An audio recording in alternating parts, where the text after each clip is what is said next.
Hello, everyone. Good evening. I would like to call this meeting of the Hillsborough County Diversity Advisory Council to order now at 6:31 p.m. I am your current chair, Sabrina Griffith, and I welcome you all to the meeting.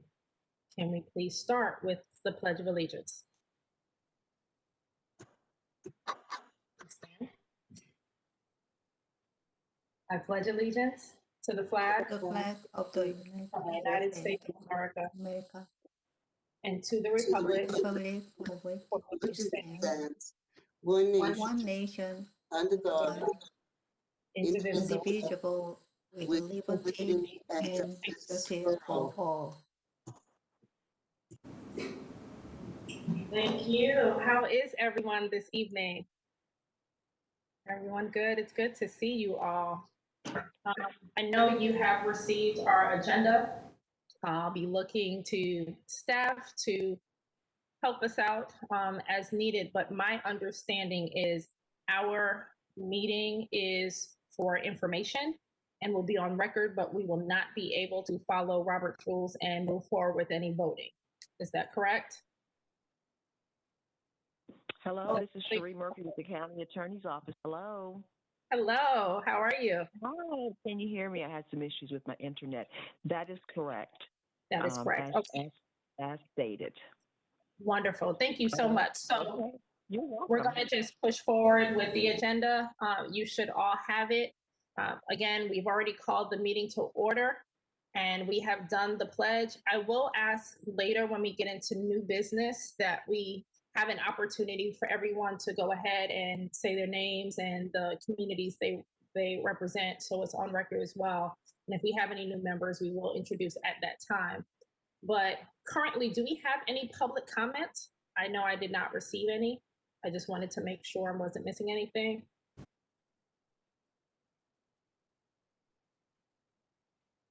We have not received any public comment from Hillsborough Communications. Okay, thank you very much. You're welcome. So then we are moving forward. We are already on to new business, so that's perfect timing before we get into our conversation.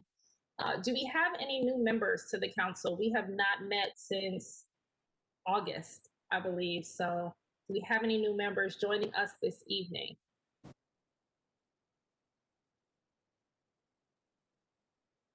No. Staff, do we have any vacancies that we should know about?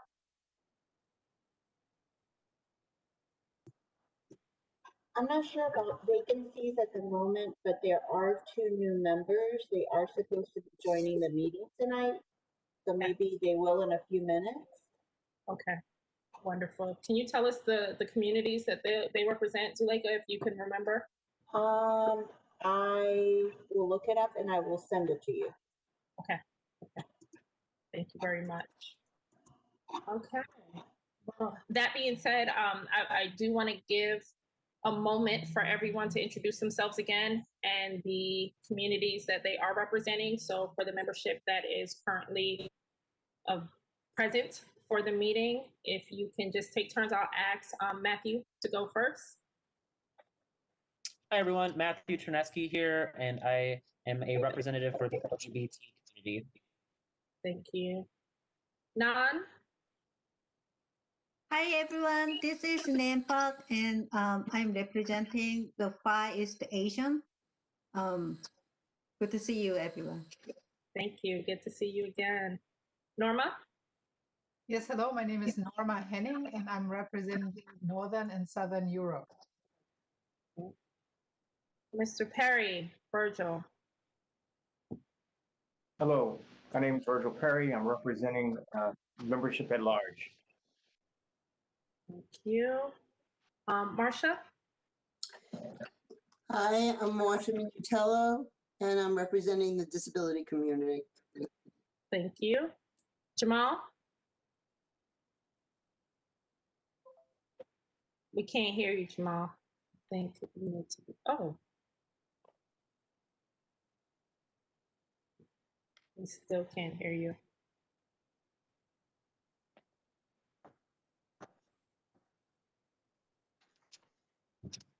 Jamal, we cannot hear you. We don't. It doesn't look at this as if your mic is enabled. You might have to call into the meeting using your cell phone. Okay. Okay, then we'll move forward. Dave? Yes, Dave Queen. I am also representing Hillsborough County residents with disabilities. Okay, thank you very much. And then once Jamal's sound is connected, we'll give him an opportunity as well. So feel free to interrupt the conversation that we are about to start now. And Janelle. Hello. Hello. Hi, we're just doing introductions and we're speaking to the communities. We're introducing ourselves and speaking to the communities that we represent. Hi, my name is Janelle Tarji and I represent the South Asian community of Hillsborough County. Thank you very much. And again, I'm Sabrina Griffith. I'm currently serving as chair and I represent the African American community for Hillsborough County. I'm one of the representatives for the African American community. Thank you. So let's move forward. We are already up to the new business portion of our agenda. And one of the items on that is the Hillsborough County Commissioners declaring racism a public health crisis. And I wanted to see if we could just take some time to discuss that as a group. Obviously, as I said earlier, we do not have the opportunity to work according to Robert's rules, create any motions, vote on anything moving forward. But I do think since we have not had a meeting in several months, it would be a good opportunity. There's so much going on in our country and of course in our community for us to really just start thinking about what's going to happen next for us as a council. So let's start with, I know Zuleika was able to share some articles. I figured everyone had already seen them, but there was an article and there was also the declaration. So if anyone would like to contribute to the conversation, feel free at this time to tell us your thoughts on the county commissioners declaring racism a public health crisis back in September.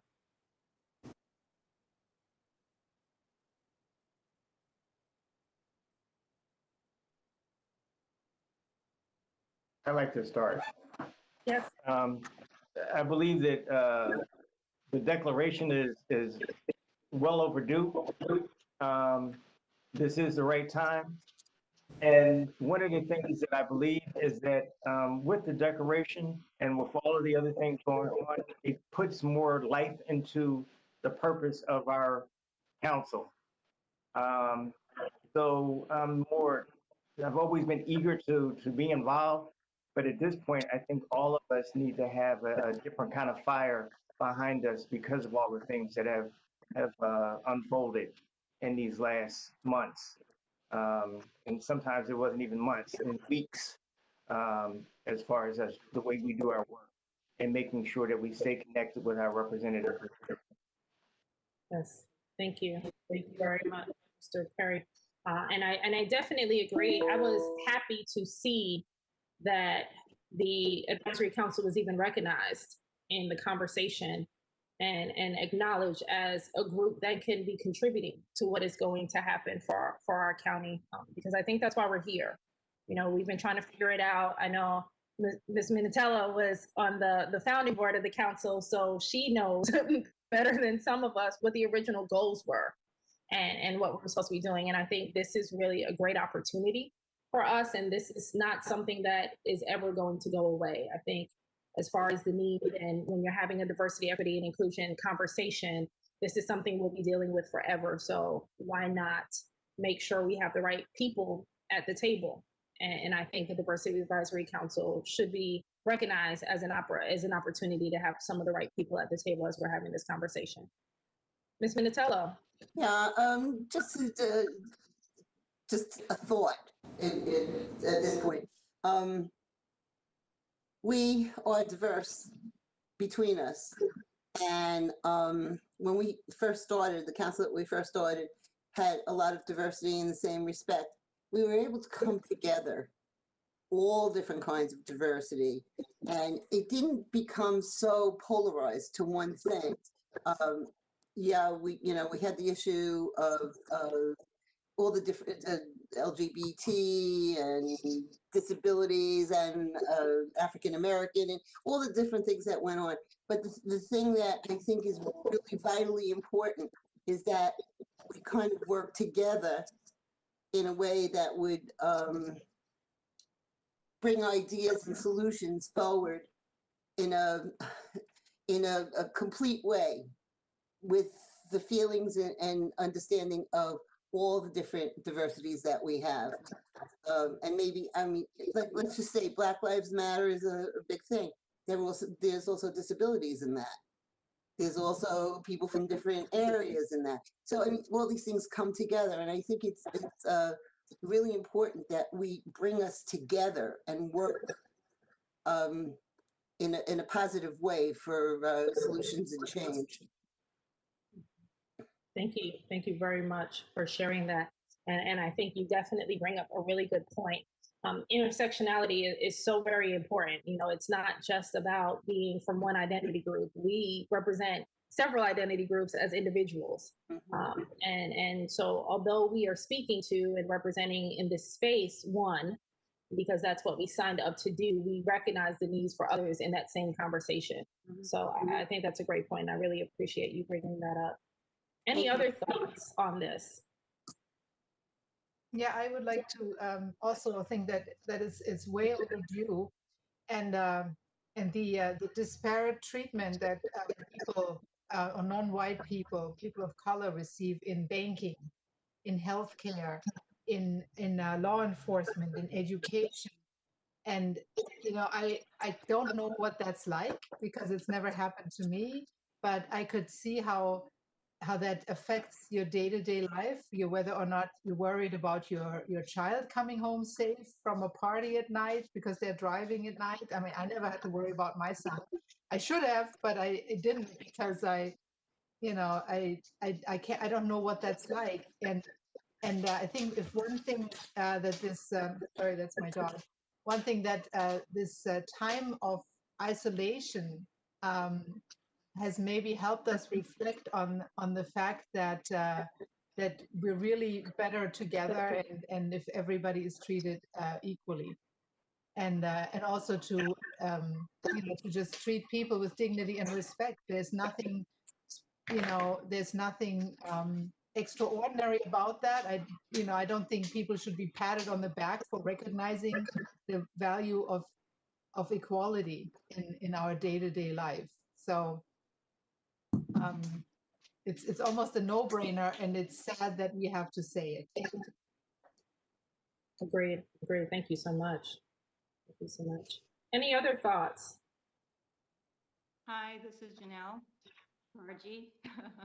I apologize for just jumping in, but I would like to add into what Laura said and what the other young lady just said in regards to working together. Reese, I'm not sure if any of you knew, but recently I was actually assisting a local candidate within the community to try to make some changes within our entire Hillsborough County, Polk County, Pasco County, all the different counties in the area. And I was blessed to witness a lot of, a lot of different people from all different backgrounds who could use our advocacy. So it's not just, it's the largest minority that it took them to, I guess, bring focus and light on something that has been occurring. And unfortunately, it's just swept under the rug. And this is where, again, I do want to say thank you to the African American community for coming together as a unit and raising light to all the inconsistencies that are happening and all the different atrocities that are happening to all individuals who unfortunately don't have the resources or the advocacy that other individuals do. So Norma and Laura, I do want to add on to that because again, us coming together, and again, the African American community and everyone that supported the African American community wasn't just all that group of people, it was everyone. So again, just adding on to the racism, we all need to acknowledge that it has occurred, and also we all need to come together, which I think I'm so happy again that the Diversity Council has been at least recognized, because this entire time I have been going through the community and speaking in regards to what we do, even though we haven't met for a long time. And I actually did speak with the Tampa Bay Times and a couple of radio stations in regards to what we do and what we're trying to do. And again, I hope this year we can make us as a collaborative effort of this council can make more of a difference in the community, in the actual community. Excuse me, Janelle, can you just bump your audio next time? Bump it? Yes, please. Is this better? It got a little bit better, yes. Okay, I'm gonna hold it. So my computer is giving me update issues, so I'm using my phone tonight. I apologize. Is this better, guys? Yes. Okay. So did Thank you. anyone hear what I said? Oh, yes. We heard everything you Well, said. that's Yes. all. All right. Yes. Thank you. Thank you very much. Thank you. One more thing, if I may. This is not going to be an easy thing, and it's not going to be fixed in 5 or 6 sessions or discussions or whatever. This is going to be a long time thing that has to be done. In the past, I think the thought that came out of the council was more to try to take baby steps, find a single focus that we could work on all together, and see what we could do so that we could learn how to work together with people's ideas and their issues and the solutions that we can all come to. I mean, it's a big issue for me, but I don't know how it is for everybody else. Transportation. We have a lot of transportation issues that affect everyone. And particularly our lower incomes and so forth. If we could pick something and work on that and just see where we could come together and use that as a sort of a test case or a stepping point, and keep it more focused for now and see where it goes from there. I mean, we can't just do everything. So, I mean, I don't know what the issue could be, but it's just the thought that maybe if we had one thing solid to work on all together, we might be able to find out how we work together and so forth. Thank you. Thank you very much. And I think you make a good point. Again, things like that, just our resources in the area are things that really affect various members of the community different ways and may affect everyone in some type of way. So I do think that is helpful to consider. I hate to put staff on the spot, and it's okay if you do not have anything for us right now, but I'm wondering if there has been anything shared more recently as to the interest in having the Diversity Advisory Council make any moves or participate in any conversations. Is there anything brewing, or do we just need to kind of keep our ears to the streets and wait till we hear something? This is Albert speaking. Currently, there's nothing that has been asked of the Diversity Advisory Council as it relates to this particular matter. One of the things that we shared with the group that kind of brought this forth to the county when we met with them is that the Diversity Council is out there and they would be a good asset to work on issues that the community wanted to have some buy-in on. There's an equity study that will be done at some point that the county is doing an RFP on right now to get a consultant to come in to help with the process. And a lot of the things that probably are addressed in that resolution will be unfold when we do that study. So that's where we are right now. We probably will come back to the Diversity Advisory Council for some outreach efforts, get some feedback from the community. So I do see a need for the Diversity Advisory Council to be ambassadors. You were charged from the Board of County Commissioners. You would be ambassadors to help the county with the process of whatever we do for the exit study. Okay.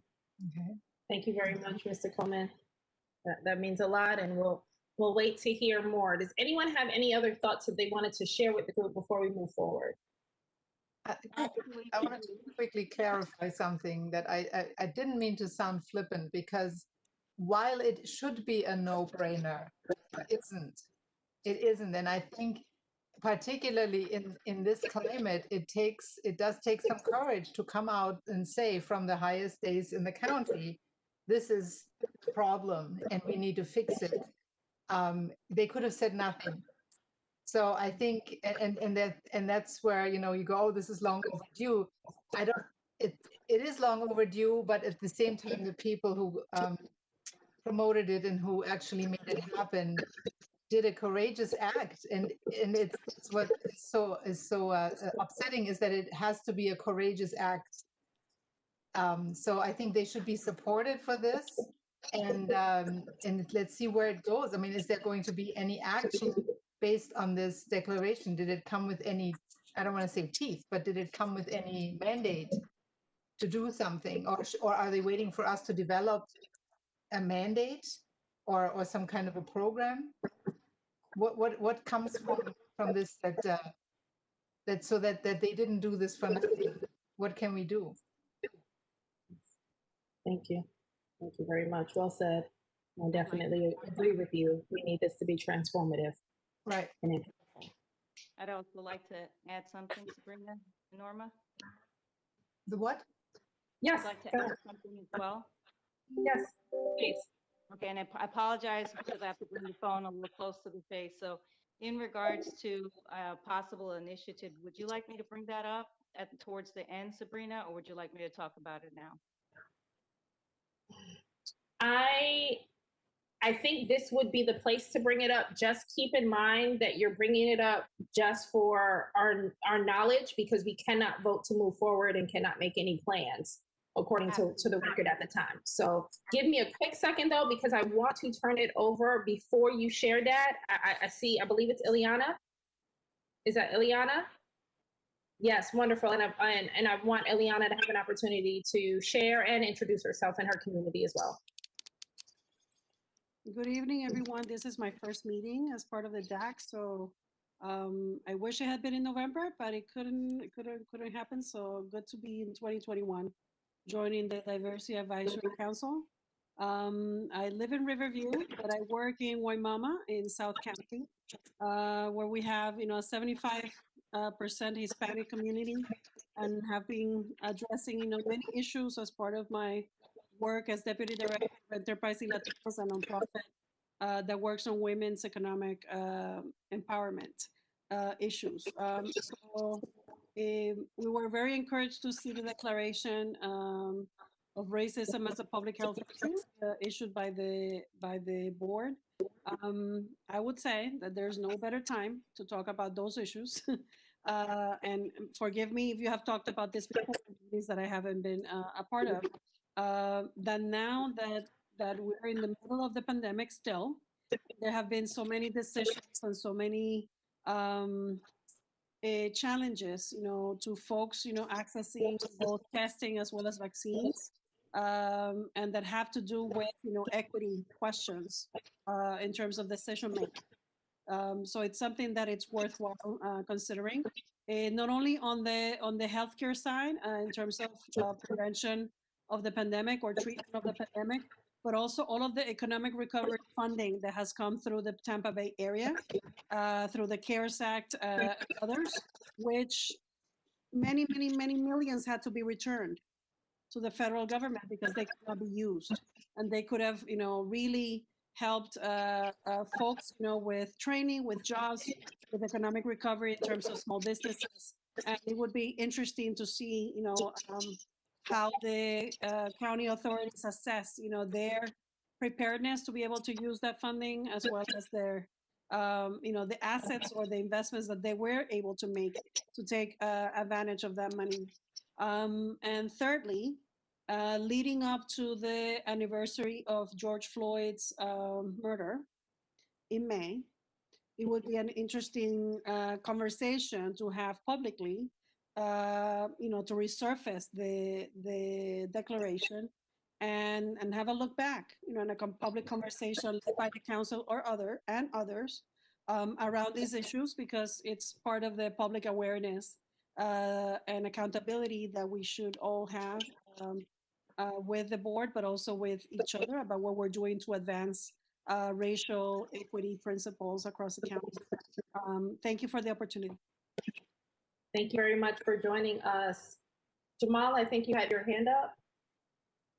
Okay, can you hear me now? We can. Yes. Sorry about that. Good evening, everyone. My name is Jamal Abadi. I'm representing and serving the Middle Eastern community. Good to see everyone. We haven't seen everyone in a while. I have a couple of comments, and I'll try to make it really quick. First question is from the meeting that we had with Andrew Warren and the Sheriff's Office. Do we have any feedback or ideas or I know when we left it off, Chair, Madam, you had, or Madam Chair, excuse me, you had decided that you were going to look into something with them, and then we were going to touch base, but we haven't because we had a lapse. That's one question. The next question is in regards to meetings. What's the plan going forward? I know the last couple of years we haven't met as often as we would like, and I know the pandemic was partial to it, but not completely.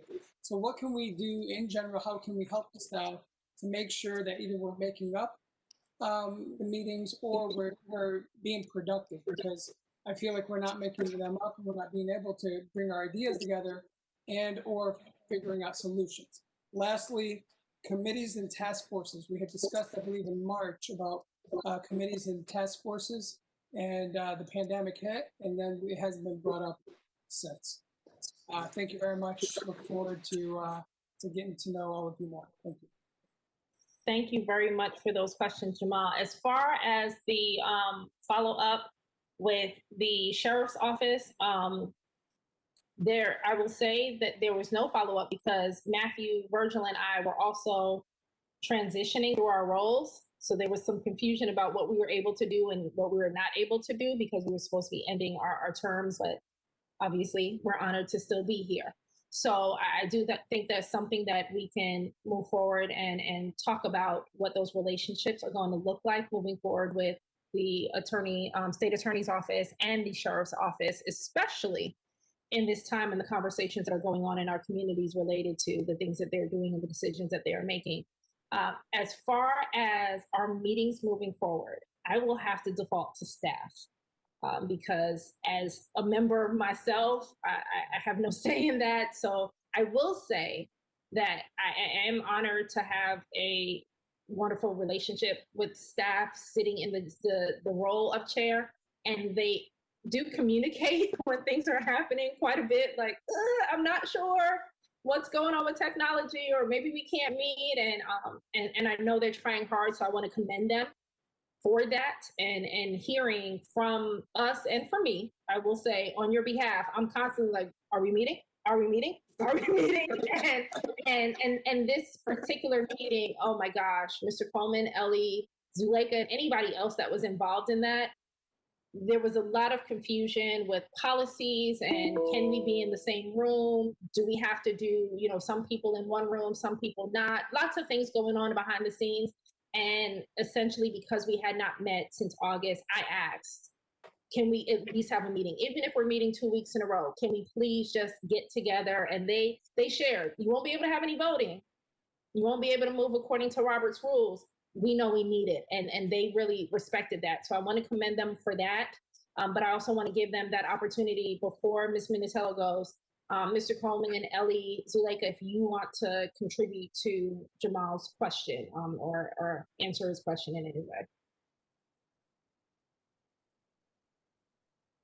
I need them there.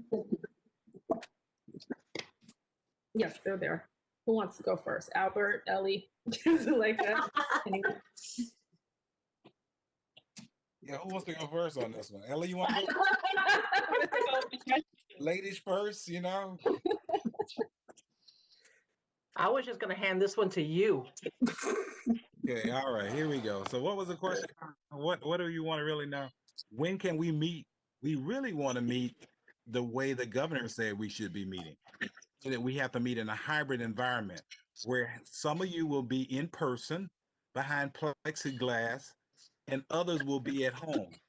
Janelle's face. Okay? That's what we want to do, because that's the ruling right now. The ruling right now is that in order for us to meet and be able to vote, we have to meet in a hybrid environment. The problem, not so much a problem, but one of the logistic problems that we have is that your group is so large that it takes about 11 of you guys to be face to face in a room, and the other group would have to be away. And so we don't have a room right now that with microphones can accommodate your size. So it's a logistic problem for us. So we're working that out with our communications department, our HTV, to accommodate that. Your group is not the only group not able to meet like this.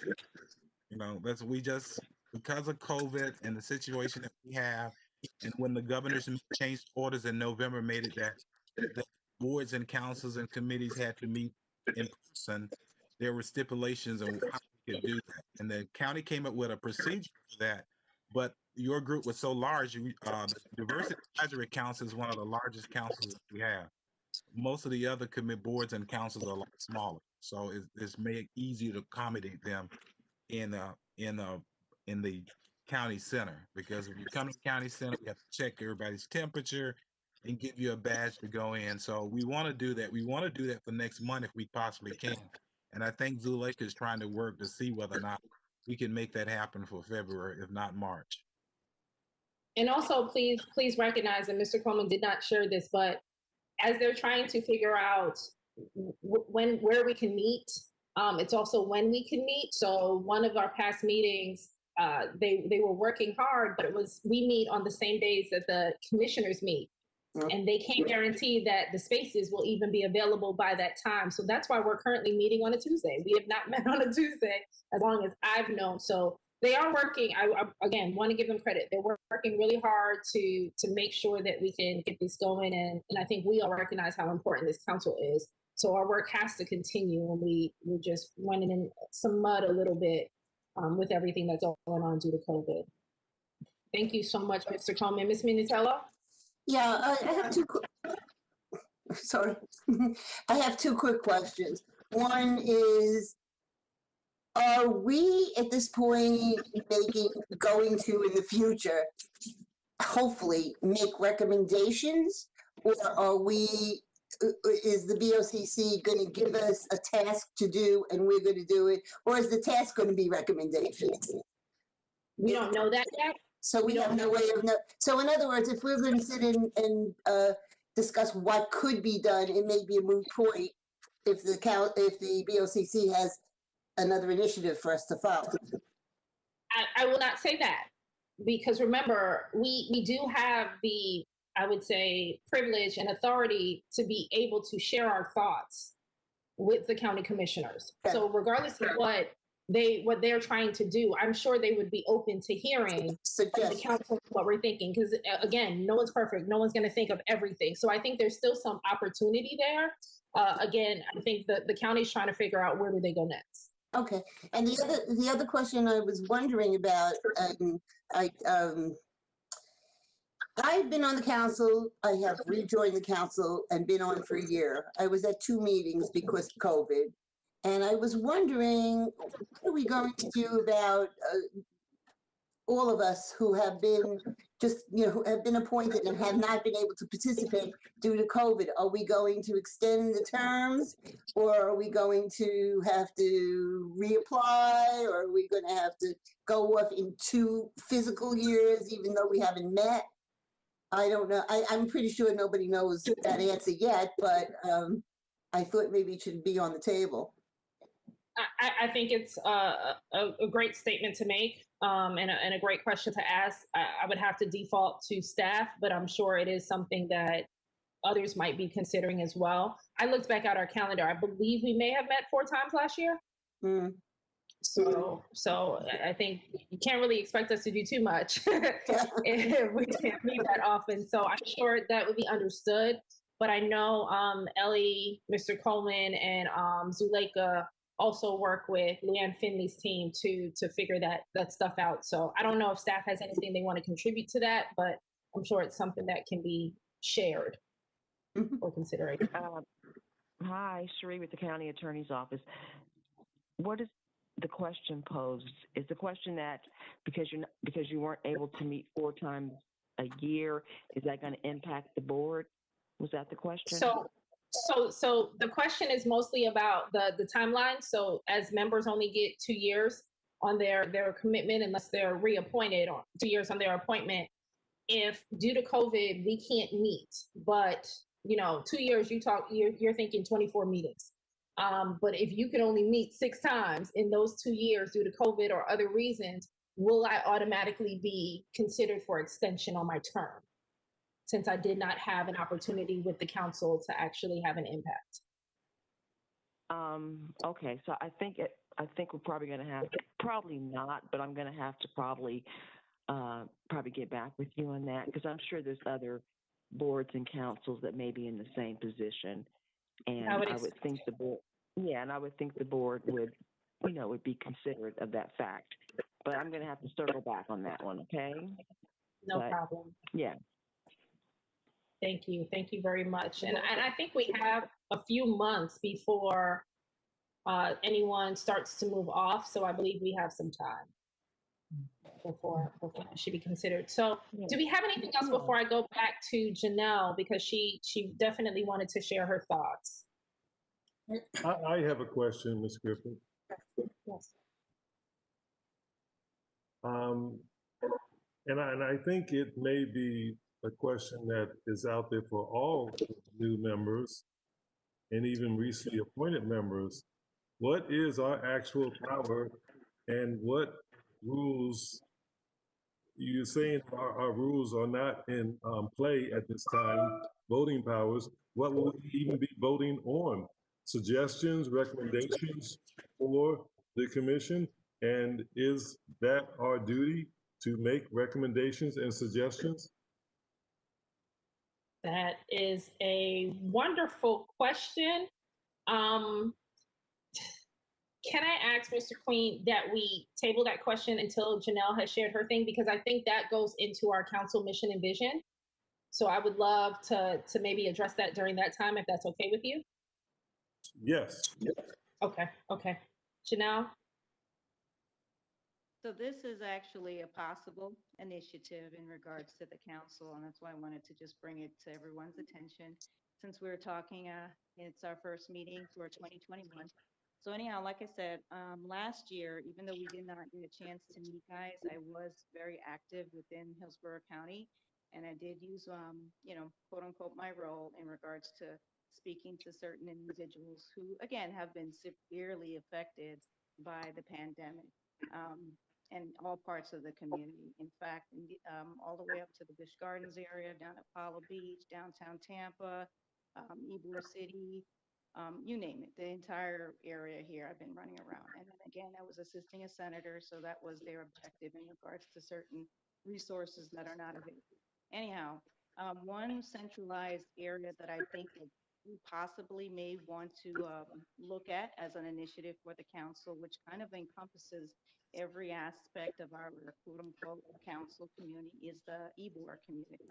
So I've been meeting with the VM Ybor, the individuals who actually maintain Ybor, who sell houses in Ybor, who do little festivals in Ybor, you name it, the entire Ybor area. Now, Ybor is the historic district of the city of Tampa.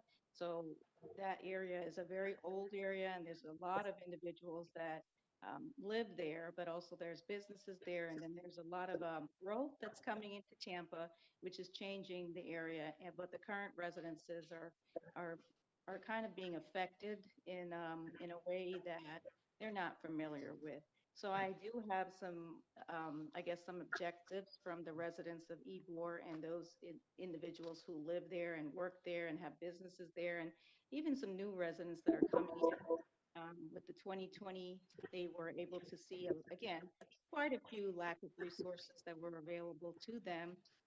They saw resources such as what one of our council members mentioned in regards to, again, had to be given back to the federal government because individuals were unaware of these grants, resources, just many different things. So again, the first thing, and if you don't mind, I'm just going to read it off because this is actually coming from those constituents, those residents, those business owners. And again, I'm going to take maybe not even 5 minutes, but I'm just going to read it from the email they asked. Our first and foremost objective is to bring relief and economic development to the Nebraska corridor. Nebraska Avenue is one of the last remaining arteries that leads to downtown Tampa. Very little economic development has happened on this corridor, and we would like to have a program or plan that encourages businesses to invest in this area. Two, the homeless need a centralized location that caters to the needs of substance abuse, housing, mental health. As of right now, the only solution is feeding them. And individuals just line up at certain cafes to just get free food, no other resources available. While this is essential, it's not enough. There is a feeding location at 2801 North Nebraska Avenue, which is called Trinity Cafe. The homeless come to this location to eat, but again, do not have laboratories to relieve themselves, so our community bears the brunt of human feces and urine. The homeless need a place to sleep. They end up sleeping in our streets, abandoned houses. We need leaders that understand these services are essential, but consider the impact of the lack of resources that cause on this area. Number three, the improvement of civil service equipment like trash cans, dog parks, and fitness trails. As of right now, Ybor City has no community dog parks, not even little dog bags. Many residents in the East Tampa area are forced to drive to other parts of town to enjoy the amenities that are granted to the other districts.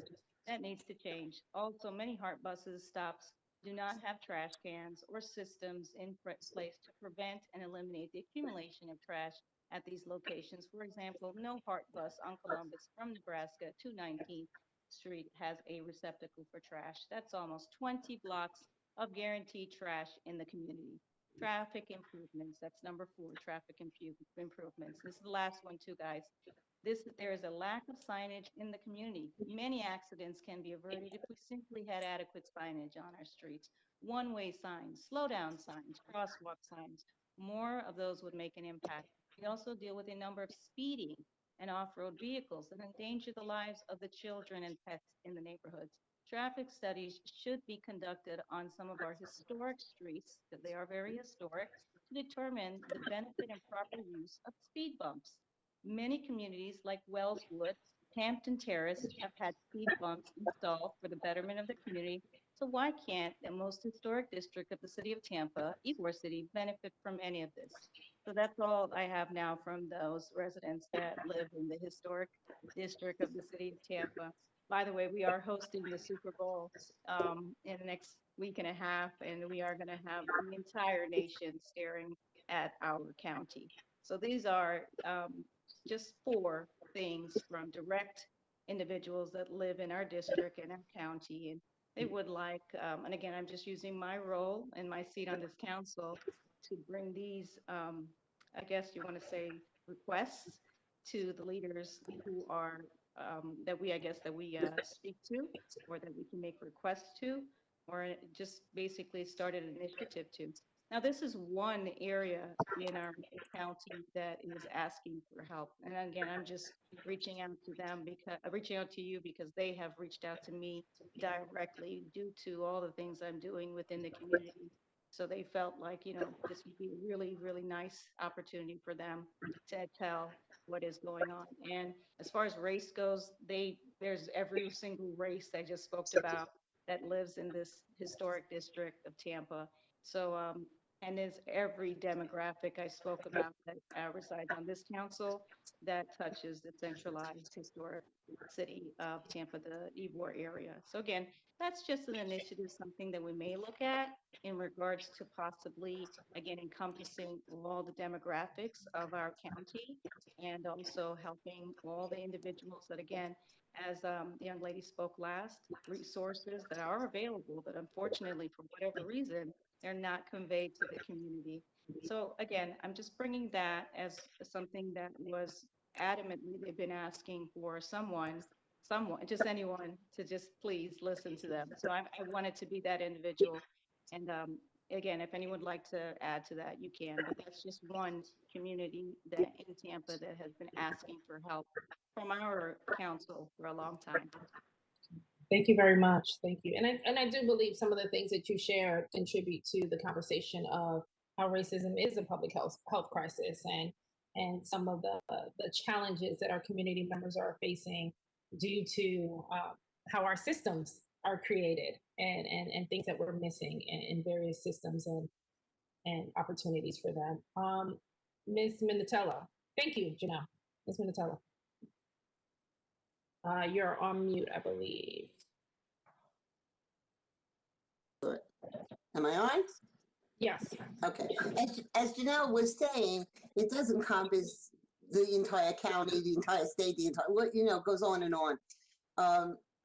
What seems to be a factor here is that Janelle has literally been able to go out there and speak to the people and see what the needs are and so forth in a particular area. With things as they are, and as a council, would it be acceptable and allowable for us to go into different areas, whatever areas we know, and bring back that kind of information? I happened to have somebody come to my home actually to draw blood for, she was a phlebotomist, and she started talking. She was an African American in a neighborhood, and she was complaining bitterly. It's not the Ybor City neighborhood, but she was complaining bitterly about how they don't even understand how to do a FAFSA.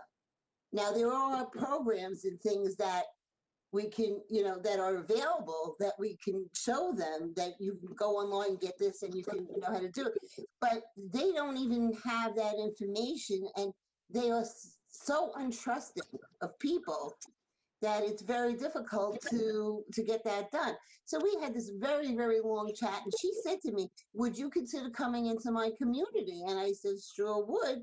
So what I'm trying to say is that, would it be advisable, with everything going on, if we were careful and did things the way we needed to do with masks and all, to maybe go into some of the communities that we know really are in need or so forth, and find out what the needs are and bring them back?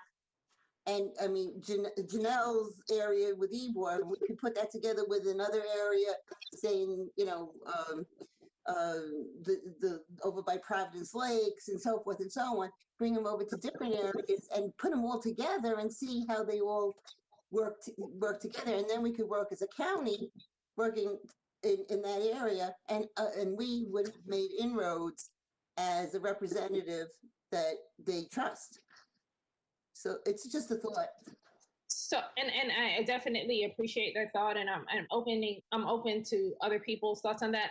I have a couple of things that I think about with that. I think initially, having such a large group of us on the council, I believe, and I hate to say I assume, but I think the expectation from the commissioners and the leadership is that we're already talking to people all over the county, because there's so many of us, that we're not living in the same neighborhoods, and we can speak to what's going on in different county areas and different neighborhoods. So I think, please know that you should feel empowered to be having these conversations. The things that Janelle was doing in the past year, she's doing as a member of the DAC, but also as a citizen of the county. So feel empowered to have those conversations. Also, just want to bring it back. We cannot vote on anything today. So please, Janelle, hold what you're thinking and bring that back. Marsha, please bring back for our future meetings when we can actually vote and move forward. And then I also want to say, as much as we want to do some things now, Marsha, with your idea, I think it's a silver lining that we can't vote today, because it gives us an opportunity to kind of see where we will be in the future as far as having face-to-face programming. Mm-hmm. Because I'm sure right now the county is not, if we can't meet in person, find a space to meet in person, it's probably unreasonable for us to consider having large-scale programming. But hopefully when we can move forward with a motion and a vote and all of that stuff, we will have an opportunity to actually implement something. So that's what I would say. I don't know if anyone else has any thoughts. Mr. Perry? Okay.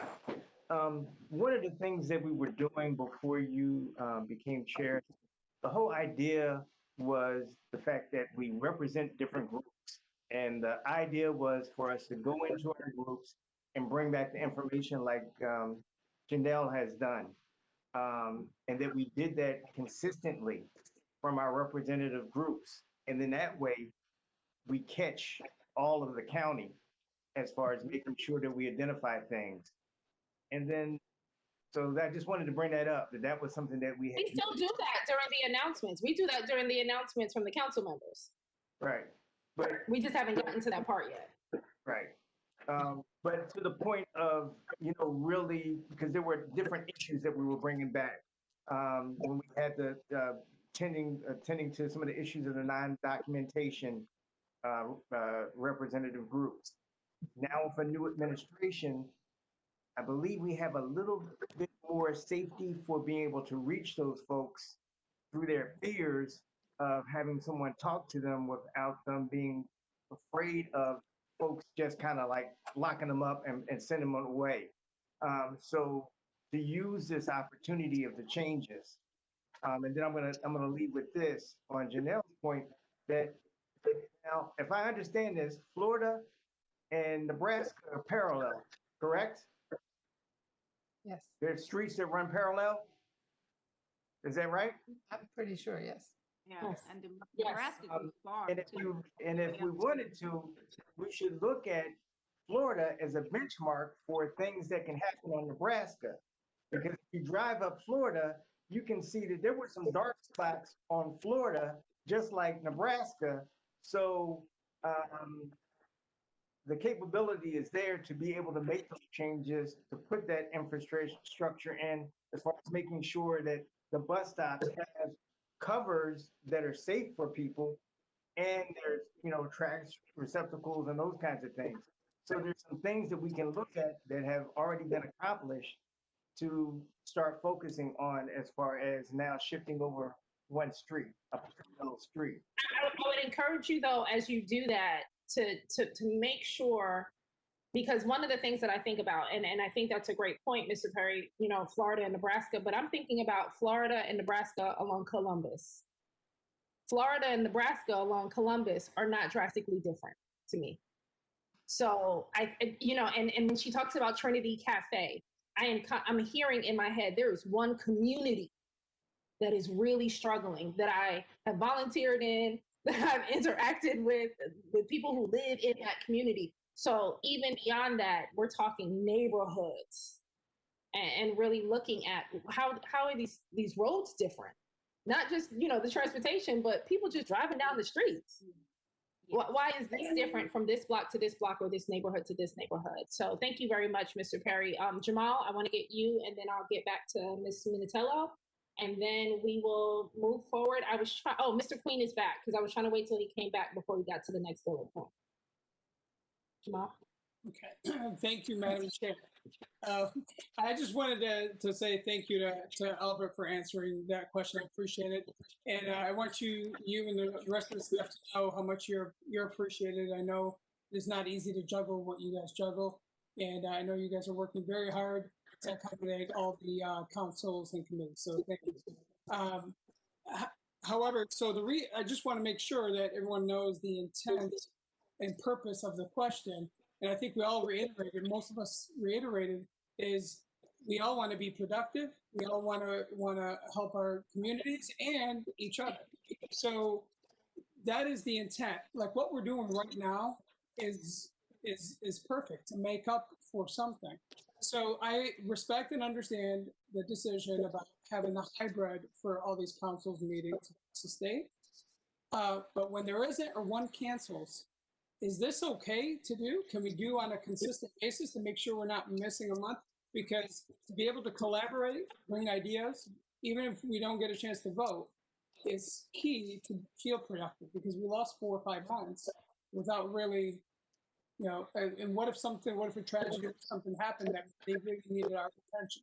So that's the purpose, and that's the reason I'm asking. So to really finalize my question is just, are we able to do this on a consistent basis?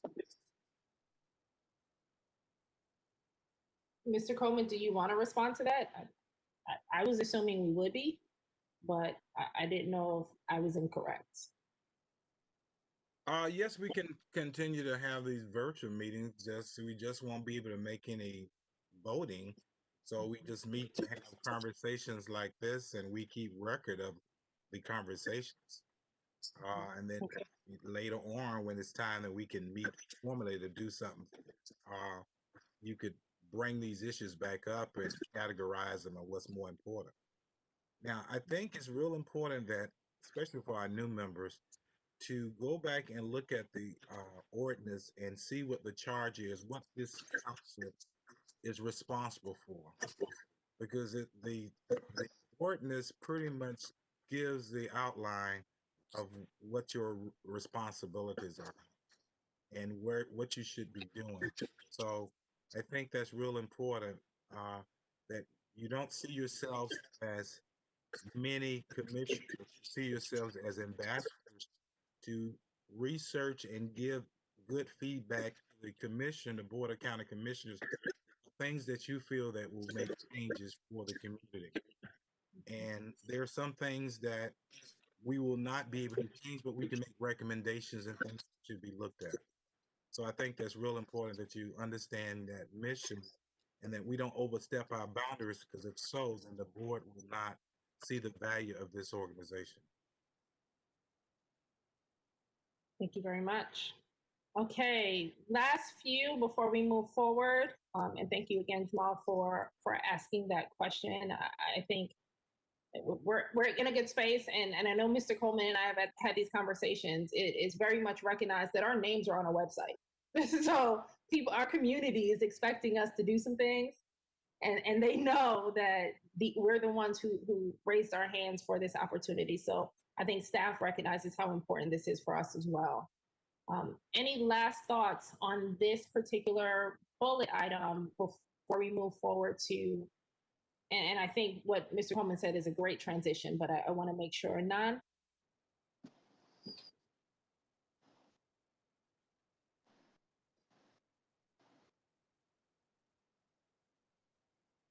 You're on mute. Okay. Yeah.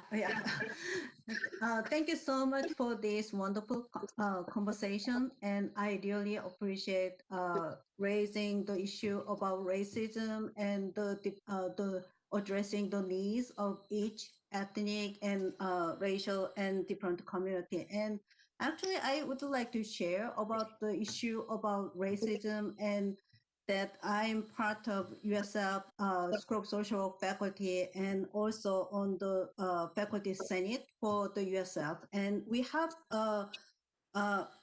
gone through different discussion about racism and how we can address this issue. And some of you mentioned, all lives matter, and we raised the question about all lives matter.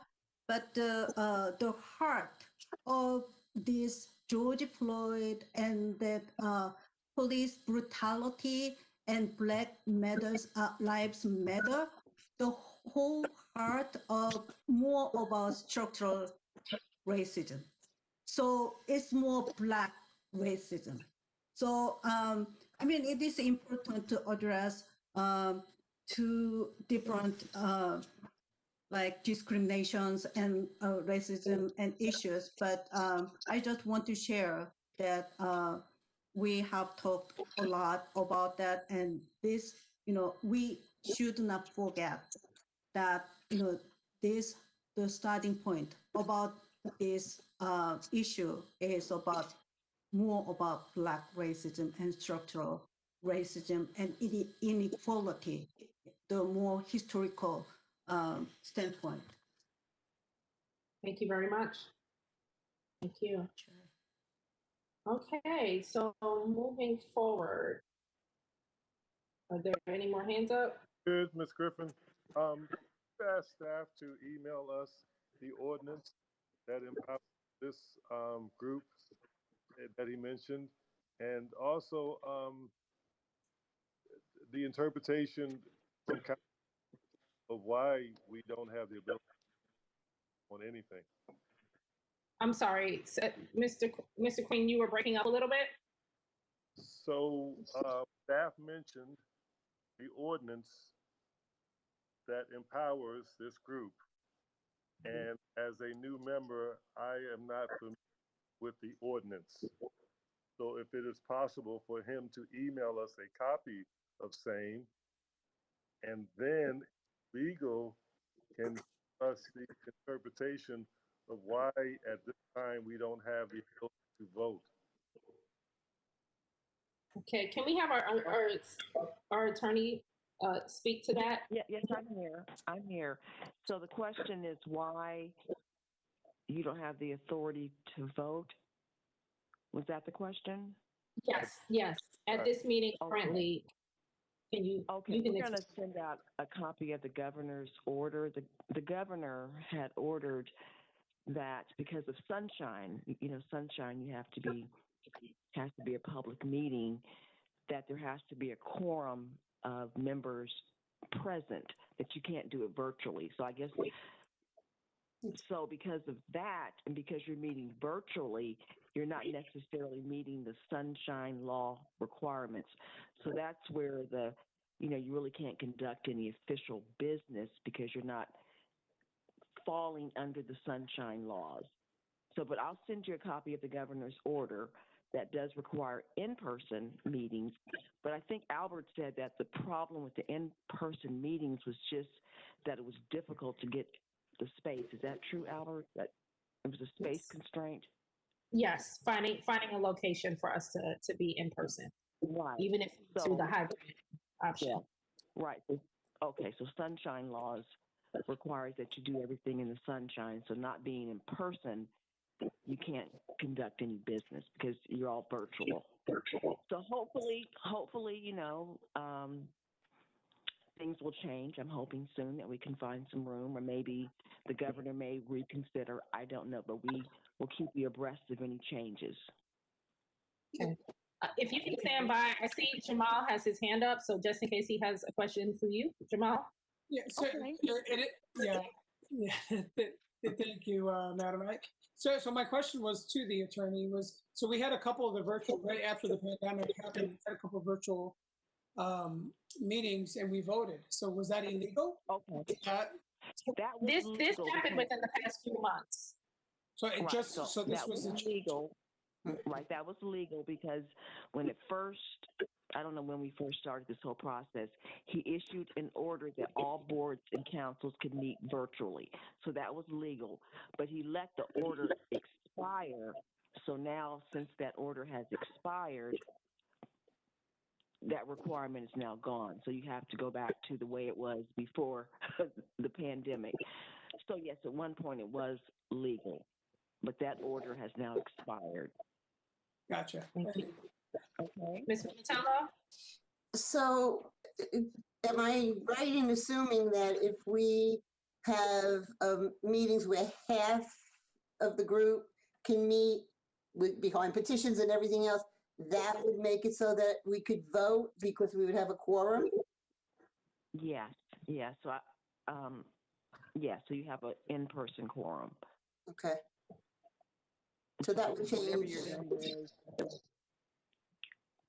I guess to make a quorum, then half could appear virtually and half could appear in person. Yes, that would be legal. Whatever that quorum is, yes. And then the ones who, only the ones who were present physically could be the voting people? The other ones would not, or the ones who are virtual? They can vote. They could vote then. I mean, as long as you have an in-person quorum. And the members who are appearing virtually, they can vote and they can participate. It's just the in-person quorum. Okay. Thank you so much. Okay. You're welcome. Okay. Any other questions before we move forward? If again, staff will email us the ordinance that we're operating under. Okay. Thank you very much. So moving forward to the next item on the agenda, that was really just for us to review the council mission and vision. So again, for those of you who do not have access to the ordinance, I know a lot of us probably got it when we got our letters. or can access it online. But aside from the ordinance, we do have a strategic plan that was put together back in 17-18 by the last team. And I know Matthew was working to update that. That's not complete at this time, but I will kind of defer to Matthew to share anything that he wants on this. But you did receive the information from Zuleika, the last strategic plan. And what it says is our mission. Our mission is the purpose and mission of the DAC is to ensure that the diverse needs and ideas of Hillsborough County residents are identified and communicated to government, organizations, and the community at large in a timely manner so that their interests can be addressed without increasing the size of county government. So we are here to make sure we're communicating on behalf of the citizens of Hillsborough County. Our vision at that time was this council will be the go-to place for a cultural or ethnic group within Hillsborough County. The DAC will be their ears to hear the problem, their mind to consider the problem, and their voice to seek a solution from the Board of County Commissioners.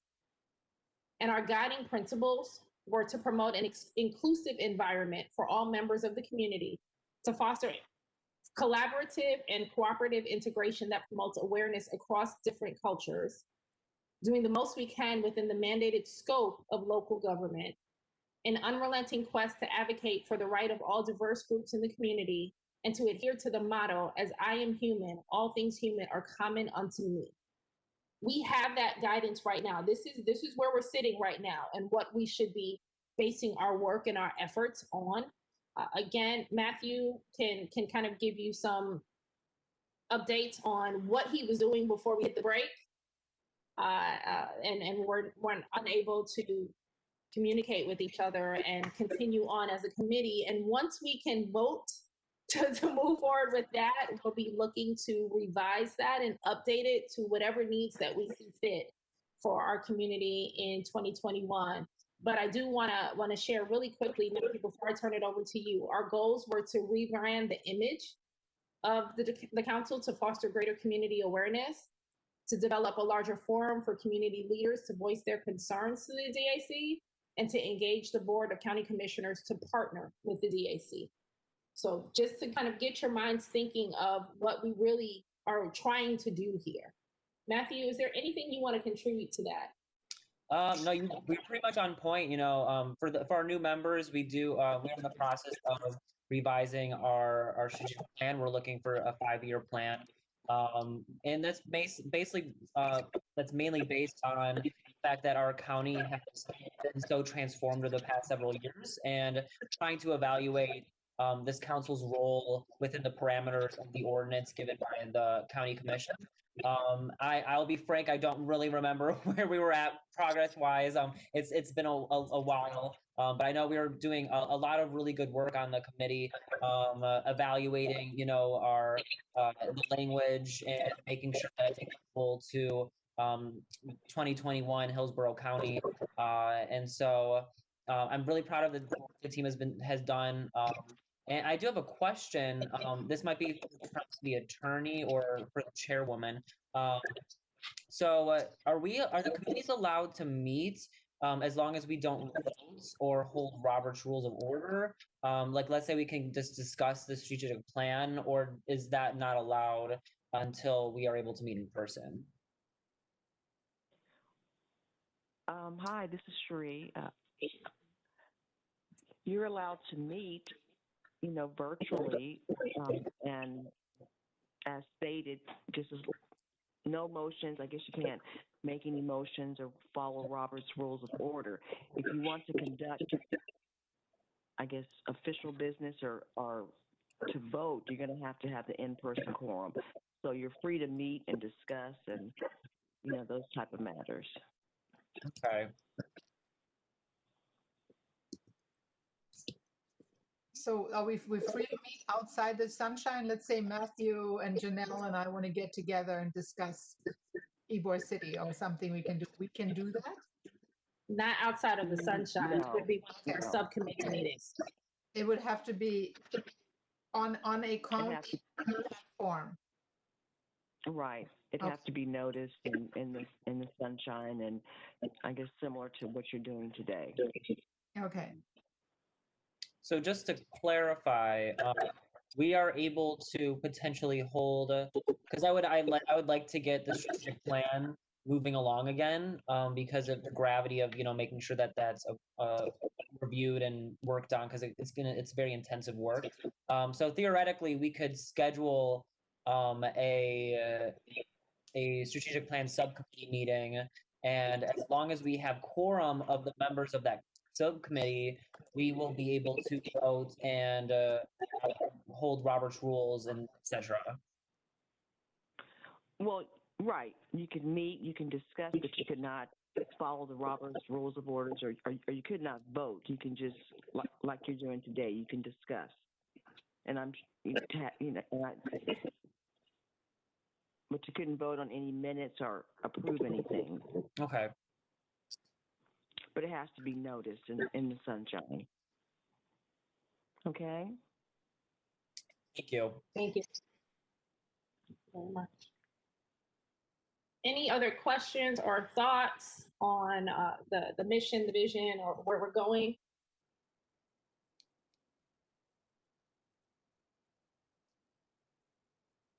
Okay. Yes, Mr. Perry. Because I had worked on this on the past mission and vision and that kind of thing, I think we have a good foundation to work from as far as developing it. And I'm glad that I was allowed to come back, because I said, a lot of the things that are in there I can speak to as far as us moving forward, as far as developing our way ahead. So I wanted to make sure. But a lot of the work that we did in subcommittees, the subcommittees got together and then they reported back to the council for things to be presented. So it's not like we voted on anything. We just collaboratively worked together.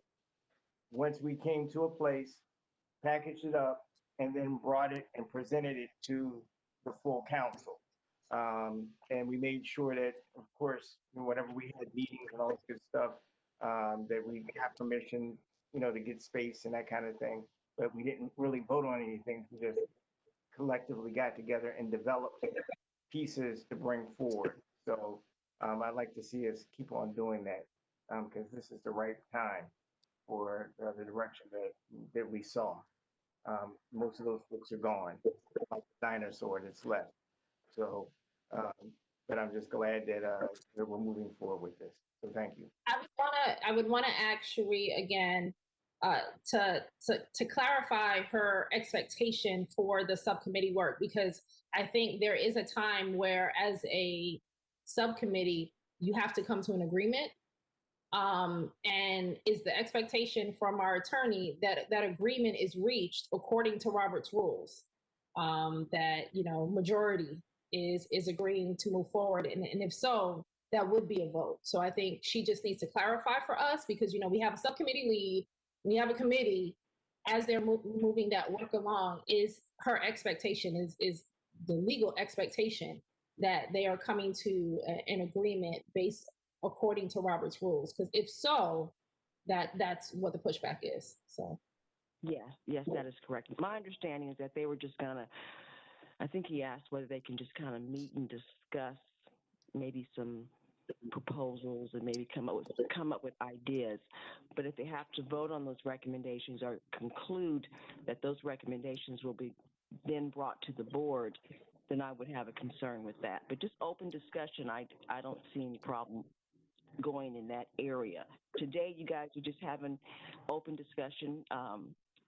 I guess if it's in the same format, then I wouldn't have any concerns with that. yes. So thank you very much. So ultimately, and again, Matthew can speak to this, but ultimately, if you go back into the subcommittee, as Matthew was doing, we were drafting up what was going to be proposed to the council. So in order for that final proposal, there would have been a vote. Are we ready to move forward? Are we actually sharing this on behalf of the subcommittee? So that's where the Robert's rules come in, to make sure everybody is in line with that. Thank you very much. Any other questions, thoughts? Again, we're just brainstorming. I think this meeting is an opportunity for us to see where we are. And obviously, I know we have, you know, Zoom fatigue and all kinds of other platform fatigue, but an opportunity for us to connect because it's been 4 or 5 months. But really to keep our juices flowing, because once we have that opportunity for us to get back according to Robert's rules and start putting pen to paper and moving forward, we want to make sure we're all on the same page. So I appreciate everything that everyone is adding. Yes. Yeah, I have a couple of things. Now with the proposed change in immigration law, I think we're going to see a lot of people from the immigrant community be able to come out of the shadows, hopefully, and adjust status, who are likely, some of them residents of the county. And I wonder if that might be something that we can get behind, and that's going to really affect a lot of different communities, not only in, I mean, obviously everyone thinks, oh yes, the Hispanic community, but it affects a lot of different communities. And then also to take, I mean, of course, this is going to be probably not possible until after the legislative session, or maybe it is, but to take positions on certain Florida legislation that affects, for example, the right to protest. There is a bill that's going to the House Judiciary Committee tomorrow that basically is going to it creates new laws that are duplicative of other laws, basically, to enhance penalties for protesting. And if you really read it through, which I have, if I organize a protest and somebody in that protest does something violent, I can be held, I can be accused of having committed a felony. You know, people that are in protest groups all of a sudden, and it's really, it's kind of it's a nationwide template of anti-protest laws that are now also sold to the population as, oh, this is going to prevent things like the riots on the Capitol.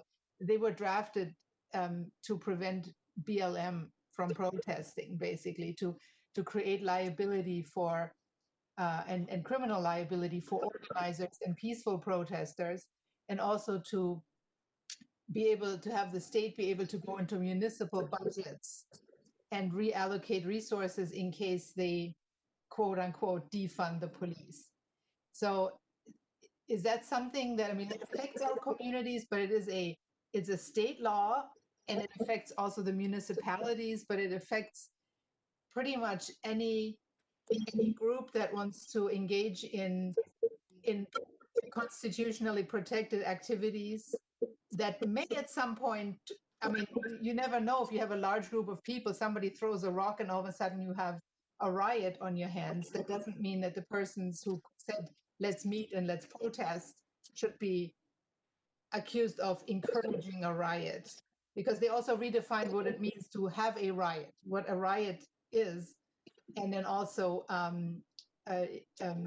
part of this law also is to be able to use that as a defense if you as a motorist drive into protesters and then you say, well, I'm not liable because civilly liable. I don't know what the criminal angle on that might be, but civilly liable for the injuries that I caused under Florida law because they were rioting, because we have now redefined what it means to riot. It's really, do we want to get into those kinds of issues, because they do affect the communities and they do affect the ability to peacefully protest, because frankly, people that have something to lose, I mean, I can't afford to be jailed. And oh, by the way, also no bail for you if you get arrested for a misdemeanor. And a lot of people who commit civil disobedience acts, they expect to be arrested. That's part of the civil disobedience. That's, you know, peaceful protesting. Well, there's now no bail if that law passes. So do we want to take positions on things like that? I mean, I guess we can't decide, right? We can't decide that right now at all. Governor, and I'm, you know, when I read this, it's really kind of maybe designed to have us not decide anything, you know, and that's disturbing to me. Thank you So so much for I'm just throwing this out there. But I think maybe activities to facilitate spaces for I don't know, workshops where the immigrant community can come in and maybe organize volunteer attorneys to process applications, those kinds of things. Once that is ripe, and I think it's going to, or maybe even just to host a panel for local immigration attorneys to come in and say, okay, these are the steps. This is what you need to do, because and I'm an immigration lawyer, and in the immigration community, a lot of times changes happen, and service providers descend on these communities and are not licensed, don't know what they're doing, charge them a lot of money, and really mess them up. So. That might be something where we can really do some good too. Thank you for sharing. And I think that's a good segue, because you have provided a lot of information. I think it's a good segue to the next item on the agenda, which is announcements from council members. And for those of you that are new to the council, this is our opportunity to share the interests of our different identity groups, things that we know that are going on in the community that we may want to share on record for people to attend, or concerns that we have that we want to share with the council as well. So, and then also I see Mr. Christie's on, so of course that'll be an opportunity. We haven't had the time for you to introduce yourself as a new member. So when we get to you, I would love to have you share as well. So Matthew, would you like to go first? Hi, Matthew here. There's not much particularly any particular news from the LGBT community here in Hillsborough. There is some exciting news nationally that could have some impact.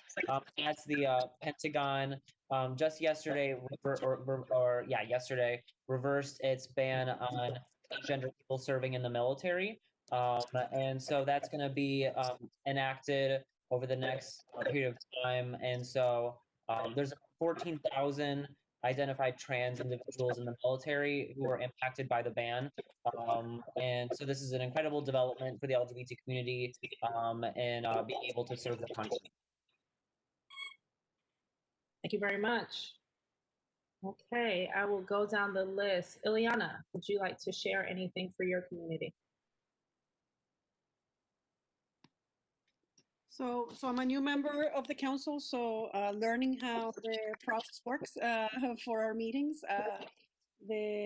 Definitely, I echo Norma in saying that it is, important to keep the pulse on what's happening at the federal level in terms of different changes in legislation and other resources that may be coming down the line, especially around, issues related to equity and diversity, which seems to be a focus of the new administration in Washington, but also how the Board of County Commissioners responds to that and those opportunities that would be coming down the line.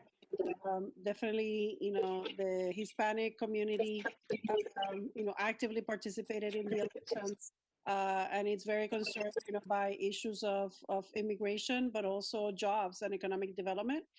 So all of the conversation around increasing federal minimum wage and how that would be applied and how would that would impact small businesses and jobs here in the area are of interest, to folks. And it occurs to me that, every month we can take turns focusing on a different area of public interest and having conversations around that and how it affects, our different communities. And it would be a good public service, not only for the constituents in the county out there, but also for ourselves, understanding a little bit more and going more in depth. So thank you for the opportunity. Thank you very much. Mr. Queen. Well, I don't have a presentation. Okay, thank you very much. Mr. Abadi?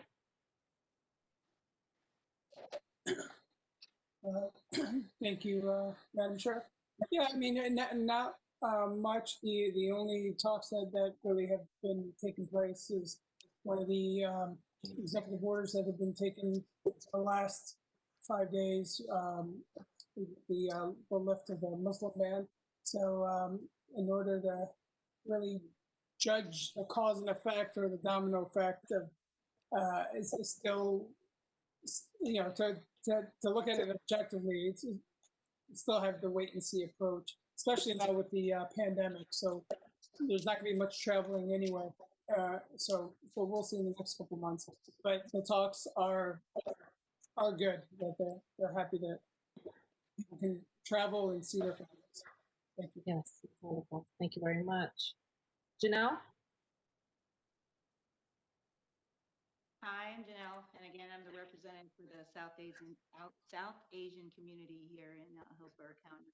So I have a huge announcement. So recently, we just got a vice president who is half South Asian and half African, well, not African American, Jamaican, Black. And within our South Asian community, that has made us very, very, very, very, very, very, very proud.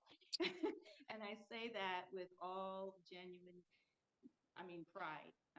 Within our community, we've dealt with a lot of colorism and a lot of patriarchal, I guess you want to say, traditional things. So to see a woman like Kamala Harris to assume such a high leadership role, and again, she is of South Asian descent, within my community, we are screaming, we are happy, and especially of myself, I am a woman of South Asian descent as well.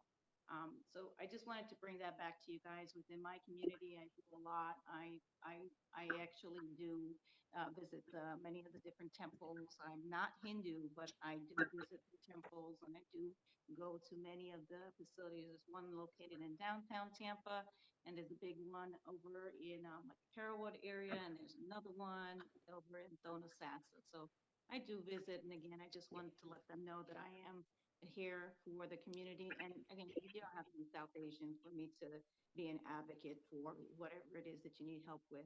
I do have an announcement for the council members and everyone on this call.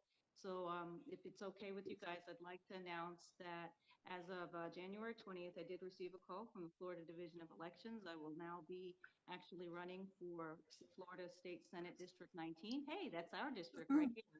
So Congratulations. Thank you. I did receive my election paperwork. I'll be opening my campaign accounts and doing all that stuff this week. But just to let you guys know, that's what I did this past year, and being a part of this council really did open my eyes and show me that we can do something and we can make a difference. Hence, I have a lot of support from the Democratic Party, local and national, and I do feel very optimistic about this. And again, our role on this committee is to be an advocate. So that is why I am actually campaigning. And again, within the South Asian community, they are very supportive, but every demographic of this county is very supportive as well. And I hope that this council is supportive as me as well.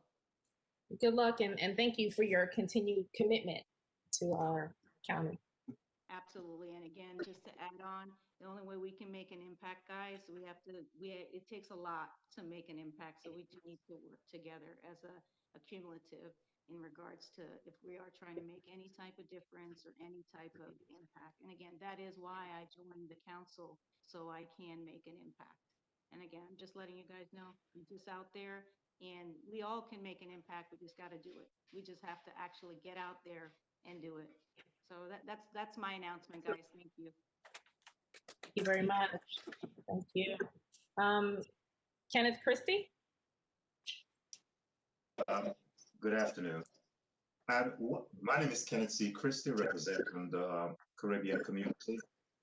And what I've been doing recently is trying to take a look at the various African Caribbean communities across the diaspora and trying to get a feel on how COVID-19 actually affect them, and taking a look at some of the reluctance, coming from the leadership in these Caribbean countries towards taking like this vaccine, so that is something that I'm sort of following up on, trying to pay attention to that, and actually looking within our communities as well to see what are some of the reluctance that some of our folks may have toward undertaking the vaccine. I think a lot of folks from the Caribbean have pretty much like a wait and see. Let's see if anyone else turn into a month before we decide to take this vaccine, and not really understanding the deleterious effect that it will have on them and their family, if they, so these are certain things that I'd like to continue to focus on and look at within the next few weeks, few months. That's it. Thank you. Thank you very much. Thank you very much for sharing that. And I think, you looking into that goes back to our earlier point of racism as a public health crisis, because historically that is a lot of why people are so concerned about whether or not they partake in the vaccine. So thank you for looking into that. Okay, Ms. Minatello? The disability community has very difficult issues with transportation, and fortunately, APD has gotten together with, I do believe it's called Tampa. I can't read the rest of it, but what it is basically they're buses, vans, and so forth that are handicapped accessible, and if you give them 2 hours notice, and they will pick you up and they will schedule you for a return. It is only for, at this moment, hopefully it's going to get larger for agency for persons with disability, people who are signed on to that. But we're hopeful that it's going to turn into a bigger thing. They will service Hillsborough,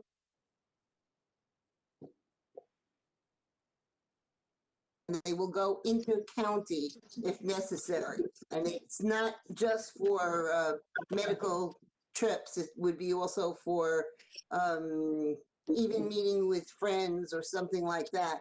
They would do that. Of course, medical would take priority, but there is enough manpower for them to work with others, doing other things, more social things, because in the disability community, it's extremely difficult for people to get from place to place, especially when it comes to transportation. Many cannot drive a car or do not have access. As in the area I live, we don't even have buses that can take people. The bus area stops about 3 miles away from here. So this is a very big start, and hopefully this will continue and grow into something that will be more than just APD positive. Thank you very much. Thank you. Ms. Braswell.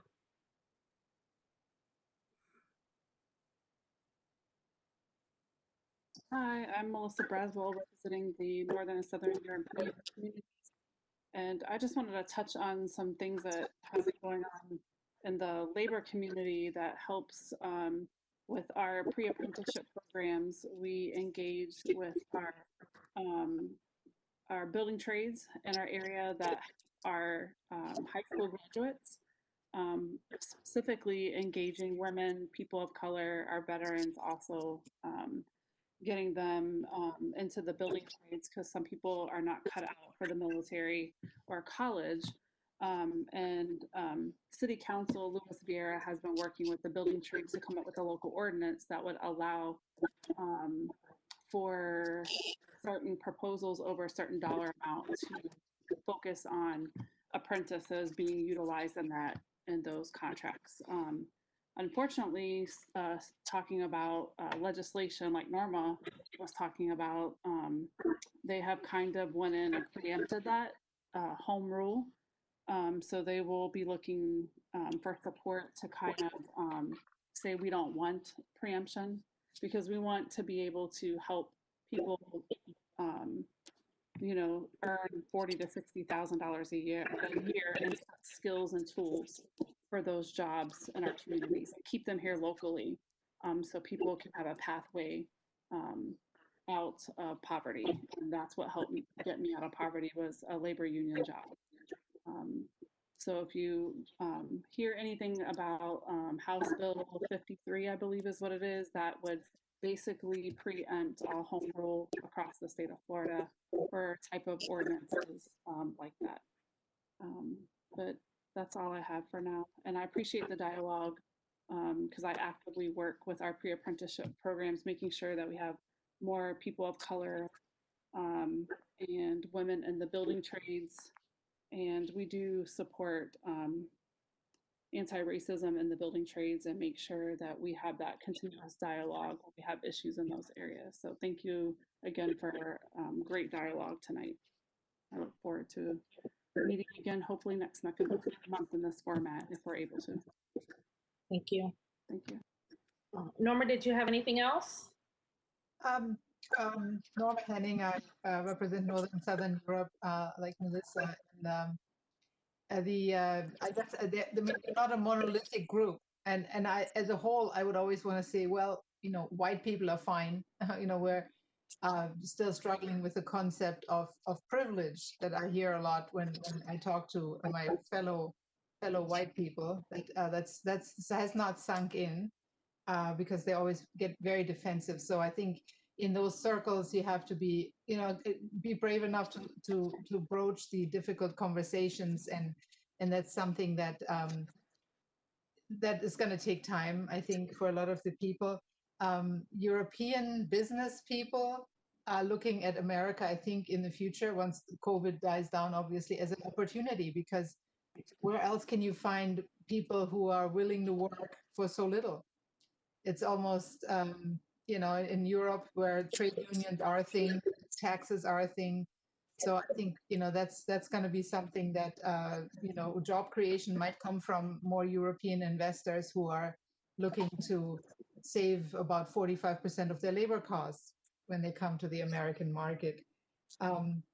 They look forward to a lifting of the travel restrictions, and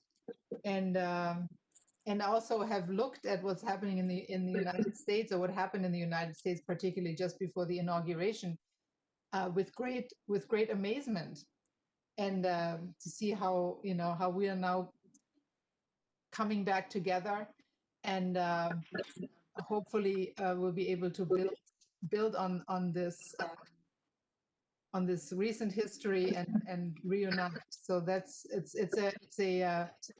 I mean, for people in my generation that grew up watching Bonanza and Starship Enterprise, as we called it, and Haas speaks fluent German, and they always did the right thing, and they were always kind to immigrants. What happened here recently in the United States is a marvel, a shock, and a real change in the way they view us. So, but yes. We'll have to take it from here. Thank you very much.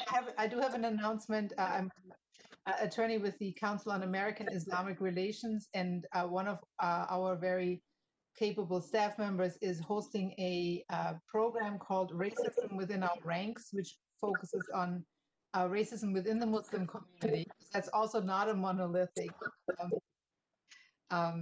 group, and I'll be sharing, when I have the date, I'll be sharing that on the platform.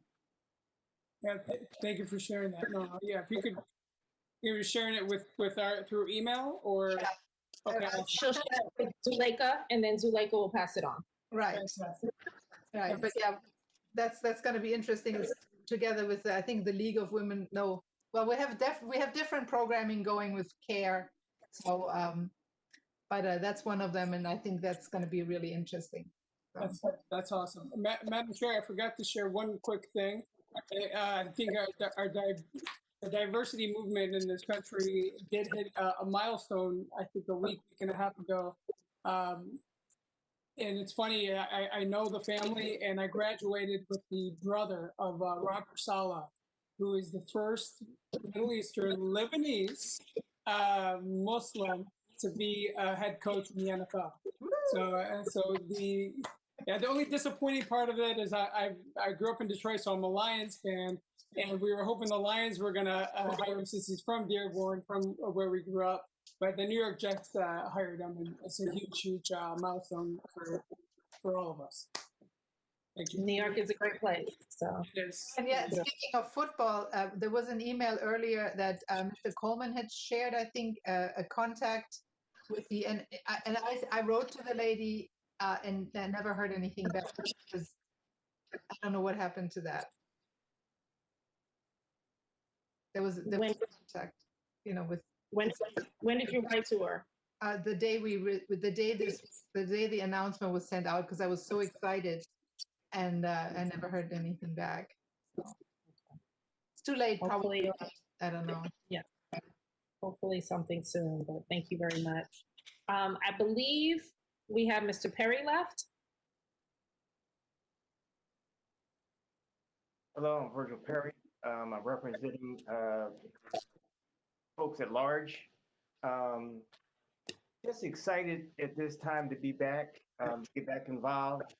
One of the things that I've had a pleasure of doing is serving at the Veterans Hospital, and all of our representative groups are showing up to get vaccines across that 65 and older, seeing 97-year-olds kind of fighting with other folks that are a couple of years younger than them about who's going to get in the wheelchair kind of thing. But I'm glad to see that in the Veteran Administration that it is in our particular area that folks are being serviced to get their vaccines and get on track. So I just wanted to share that. So if you know any veterans, encourage them to follow up so that they can get the support that they need. And then I'm going to add this little note. You know, this whole thing about Black Americans, one of these days we're going to have a conversation about that, because as Black Americans, not all of us are all that Black because we have a lot of other history. So while I had time during this pandemic, I did my research, and I have 2 trails in the Cherokee Nation. The Cherokee Nation said, hey, provide me with this information and we will bring you into the Cherokee Nation because you have a right to be for the Cherokee Nation. That was encouraged because of serving on the board to go ahead and follow through, because there were other members on the board that also had similar kinds of ancestry. So just wanted something that was not so hard as all of the other stuff that's going on, to share a fun path that I was going down. And I wanted to share that with my children and let them know that what I was doing, and also share with you all. So thank you very much.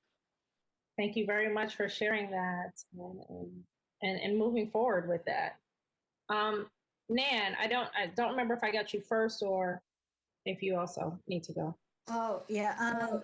This is Nan Park again, and I'm representing 5 stations. And I just like to share some news about, I secured the funding from Florida Department of Health about looking into the needs assessment among Asian Americans, and their knowledge about dementia care, and their knowledge about Alzheimer's disease. And because there is so much gap in the community of these old Asian Americans, where they need to go if their family member has a dementia or neurocognitive disease. So in the next 2 years, I would like to build the dementia care network of Asian American communities, and talking to community leaders, and targeting Chinese, Korean, and Vietnamese, because these 3 groups of Asian American likely to have limited English proficiency. So even if they have problem, they really cannot talk to like healthcare providers who do not speak their language. So if I, when I share more about the plan, I would like to share more, but this is something that I really like to share with you. Thank you. Thank you very much for sharing that. And I do want to, shameless plug, but I am a volunteer for the Alzheimer's Association. I actually facilitate support groups So if you ever want help, I'm saying this in the sunshine, but I know this is not related. But if you ever want any connection, I'm more than willing to offer you some support and connections. So it's definitely a passion area of mine. Yeah. So Thank you so thank you. much. Yeah, that is exciting. Thank you. And I want to, we all do so many things, but the only thing that I have is I want to share. I was honored to participate. I professionally am a diversity, equity, and inclusion consultant. So I was honored to participate in the panel that was hosted by the Hyde Park United Methodist Church last month and the Portico. And it was a community panel and discussion called Lift Every Voice.